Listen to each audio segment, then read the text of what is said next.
Il était prévu que le match opposant la sélection nationale ougandaise à l'équipe nationale d'Algérie pour le compte des éliminatoires de la Coupe du Monde 2026, le match devait se dérouler à Marrakech parce que le stade de Kampala, l'équipe ougandaise, n'est pas aux normes internationales et bien qu'il soit en travaux, il ne sera pas prêt pour le 10 juin. Donc les Ougandais ont choisi de jouer à Marrakech le 10 juin.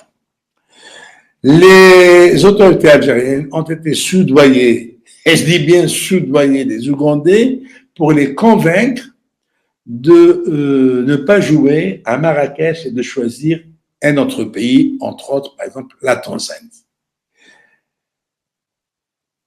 Évidemment, quand on ouvre la bourse et on commence à payer, les Ougandais n'ont pas dit non et ils ont changé donc de lieu de rencontre parce que les Algériens, bien qu'ils ont été très très bien reçus par les Marocains, lorsque le Burkina Faso avait préféré recevoir l'équipe d'Algérie au Maroc, eh bien, l'Aqja, présenté comme étant l'ennemi numéro 1 de l'Algérie, du football algérien, de tout ce qui est algérien, avait déclaré à Belmadi qu'il mettait tous les moyens de la fédération marocaine à la disposition de l'équipe algérienne. C'était maladroit comme déclaration de la part de l'Aqja pour la simple raison qu'il devait tout mettre à la disposition de l'équipe du Burkina, parce que c'est le Burkina qui reçoit au Maroc,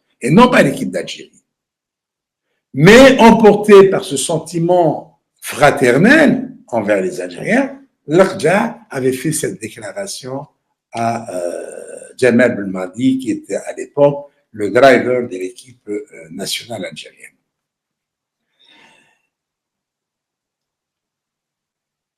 Évidemment, les autorités algériennes, normalement, devaient se réjouir de la tenue de ce match au Maroc parce que pratiquement l'Ouganda va jouer sur un terrain adverse. C'est-à-dire que le public marocain sera du côté des Algériens. Les Algériens, ils peuvent déplacer jusqu'à 30 000 personnes pour pour assister au match et soutenir l'équipe nationale de football. Une aubaine comme on peut en trouver jamais. Eh bien, non. La folie de ces voyous a fait qu'ils ont préféré jouer en Tanzanie, loin des supporters de l'équipe d'Algérie et loin du pays. Donc, au lieu de faire, c'est pas moins, 2 heures ou 3 heures de vol à Marrakech, ils préfèrent aller jusqu'en Tanzanie. Voilà ce que c'est que la bêtise de ces lâches, vraiment des demeurés qui gèrent les affaires de l'Algérie. Qu'on ne s'étonne pas donc de voir l'Algérie, ce grand pays pétrolier aux ressources naturelles immenses, végéter dans la pauvreté et ses enfants la fuir à bord des boat people et à bord d'embarcations de fortune au péril de leur vie.